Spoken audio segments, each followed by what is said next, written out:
শিক্ষার্থীবৃন্দ, বৃত্ত সংক্রান্ত দ্বিতীয় দিনের আলোচনায় তোমাদেরকে স্বাগত জানাচ্ছি। গতদিন বৃত্তের বেসিক কিছু বিষয় আমরা জেনেছি এবং ক্ষেত্রফল পরিধি সংক্রান্ত অঙ্কগুলো করেছি।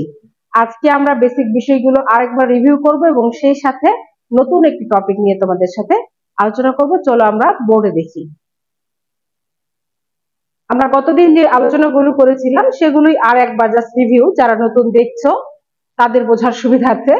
একটি বৃত্ত এখানে আঁকানো আছে এবং সেই সাথে বৃত্তের যে 6টি বিষয়, সেই বিষয়গুলো আমরা আর একবার এক নজরে দেখে নিব। শুরুতেই জেনে নিব কেন্দ্র কি। আমরা গতদিন বৃত্তের সংজ্ঞা দেখিয়েছি যে একটি নির্দিষ্ট বিন্দুকে কেন্দ্র করে একটি বক্ররেখা যদি আবর্তিত হয় তাহলে সেই ক্ষেত্রকে আমরা বলি বৃত্ত। যে নির্দিষ্ট বিন্দুকে আবর্তন করে বক্ররেখার সৃষ্টি হয় সেটিকে আমরা বলি কেন্দ্র, এটি কেন্দ্র। এরপর ব্যাস বলছে, ব্যাস এই যে সম্পূর্ণ যে দৈর্ঘ্য, এই দৈর্ঘ্যকে প্রথমে আমরা বলে নিই পরিধি। এই পরিধির এক প্রান্ত থেকে কেন্দ্র ভেদ করে অপর প্রান্ত পর্যন্ত যে দূরত্ব সেটিকে বলি আমরা ব্যাস, এবং ব্যাসের যে অর্ধেক তাকে আমরা বলি ব্যাসার্ধ। আর এরপর বলছে যাটা হচ্ছে যে কেন্দ্র ভেদ করে নয়, এক প্রান্ত থেকে অপর যে কোনো প্রান্তে যে দৈর্ঘ্য সেটিকে বলছে যা।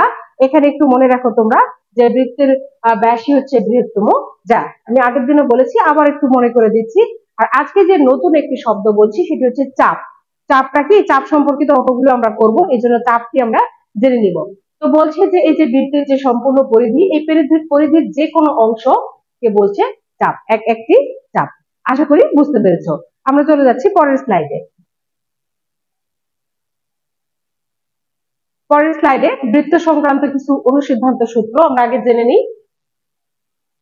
আমরা জেনে নিচ্ছি যে একই সরলরেখায় অবস্থিত নয়, একটু খেয়াল করো, এই 9 পর্যন্ত খেয়াল করো। একই সরলরেখায় অবস্থিত নয় এমন 3টি বিন্দু দিয়ে কয়টি বৃত্ত আঁকানো যায়? এরকম প্রশ্ন কিন্তু প্রায় থাকে। তো এর উত্তর হচ্ছে একটি। এরকম এরকম যদি থাকে তাহলে কিন্তু একটি বৃত্তই আঁকানো সম্ভব। এরপর বলছে এবার একই সরলরেখায় অবস্থিত, আমি এই জন্য 9টা খেয়াল করতে বলেছিলাম তোমাদেরকে, যে 9 থাকলে সেখানে কিন্তু কোনো একটি মাত্র বৃত্ত আঁকানো যায়। আর যদি একই সরলরেখায় অবস্থিত হয় এমন 3টি বিন্দু দিয়ে কিন্তু কোনোই বৃত্ত আঁকানো সম্ভব নয়। ঠিক আছে, চলে যাচ্ছি আমরা পরের স্লাইডে। আমরা অঙ্ক করব। পরের স্লাইডে বলছি আমি যে নতুন আলোচনাটি চাপ সংক্রান্ত করব বলেছিলাম, সেই আলোচনাটি আমি করতে যাচ্ছি। শুরুতেই বলছে বৃত্তস্থ কোণ এবং কেন্দ্রস্থ কোণ।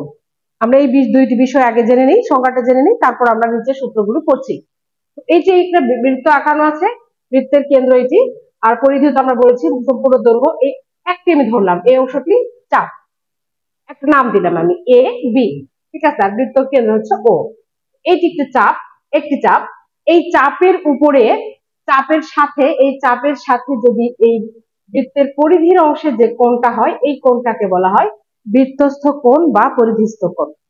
খেয়াল করো, আবারও বলছি, চাপের উপরে যে কেন্দ্রের পরিধির সাথে যে কোণটি হয় সেই কোণটিকে বলা হয় বৃত্তস্থ কোণ বা পরিধিস্থ কোণ।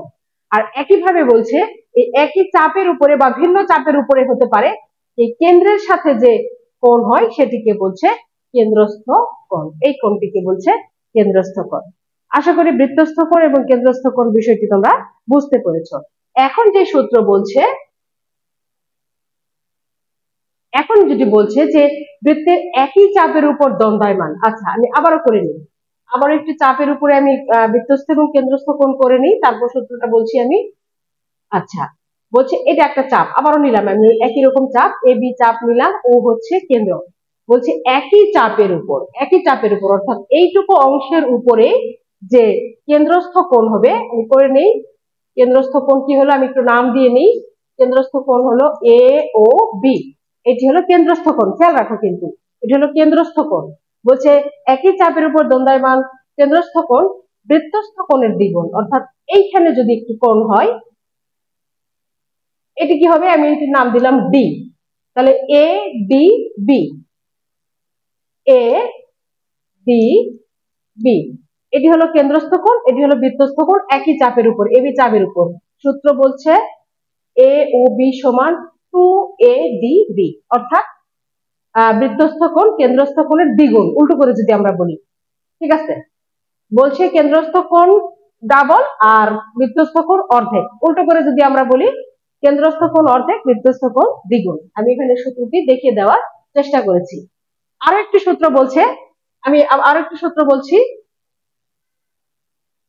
বলছে নিচেরটি, বলছে একই চাপের উপর দণ্ডায়মান, আমি আবারও করে নিই, আবারও একটু চাপ করে নিচ্ছি আমি। এই চাপ এ বি করলাম ও, ঠিক আছে। বলছে একই চাপের উপর দণ্ডায়মান বৃত্তস্থ কোণগুলো, মানে এবার শুধু বৃত্তস্থ কোণ দেখবো আমরা। তাহলে এখান থেকে যদি আমরা এখানে একটি কোণ নেই, এখানে একটি কোণ, এই একটি কোণ, আবার ওই একই চাপের উপর এইটুকু অংশের উপরেই এখান থেকে যদি আমি এইখানে নিই, বলছে এই কোণ আর এই কোণ সমান। বলছে বৃত্তস্থ কোণগুলো পরস্পর সমান। আশা করি কিছুটা বুঝতে পেরেছো। বই পুস্তক ঘাটলে বিষয়টি পরিষ্কার হবে। এসে এসে দেখি যে এই সংক্রান্ত কি কি অঙ্ক বা কেমন ধরনের অঙ্ক পরীক্ষায় থাকে সেটি একটু দেখে নিই। বলছে যে একই চাপের উপর দণ্ডায়মান পরিধস্থ কোণের পরিমাণ 40 ডিগ্রি হলে কেন্দ্রস্থ কোণের পরিমাণ কত? প্রাথমিক শিক্ষক নিয়োগ পরীক্ষায় 14 সালের পরীক্ষায় কিন্তু প্রশ্নটি থেকেছে। তাহলে আমি আবারও পড়ে নিই। বলছে একই চাপের উপর দণ্ডায়মান পরিধস্থ কোণের পরিমাণ 40 ডিগ্রি, অর্থাৎ আমরা জানি যে পরিধস্থ কোণ অর্ধেক আর কেন্দ্রের কোণ কিন্তু ডাবল। তাহলে আমাকে পরিধি দেওয়া আছে, কেন্দ্রটা চেয়েছে, তাহলে 40-এর ডাবল হচ্ছে 80। এটি হচ্ছে আমাদের আজকের প্রশ্নের উত্তর। আরেকটি প্রশ্ন আছে, দেখি আমরা চেষ্টা করি আরেকটি প্রশ্ন দেখার। আরেকটি প্রশ্ন বলছে একই ধরনের প্রশ্ন, এটি এসেছে প্রাথমিকের 10 সালে। বলছে যে একই চাপের উপর দণ্ডায়মান কেন্দ্রস্থ কোণের পরিমাণ 100 ডিগ্রি হলে পরিধস্থ কোণের পরিমাণ কত? তাহলে অর্ধেক হবে 100 ডিগ্রি, 100-র অর্ধেক হচ্ছে 50। তো স্নেহ শিক্ষার্থীবৃন্দ, আজকে এই পর্যন্তই। বৃত্ত সংক্রান্ত আরো আলোচনা নিয়ে আরো একটি ক্লাসে তোমাদের সামনে হাজির হব। আল্লাহ হাফিজ।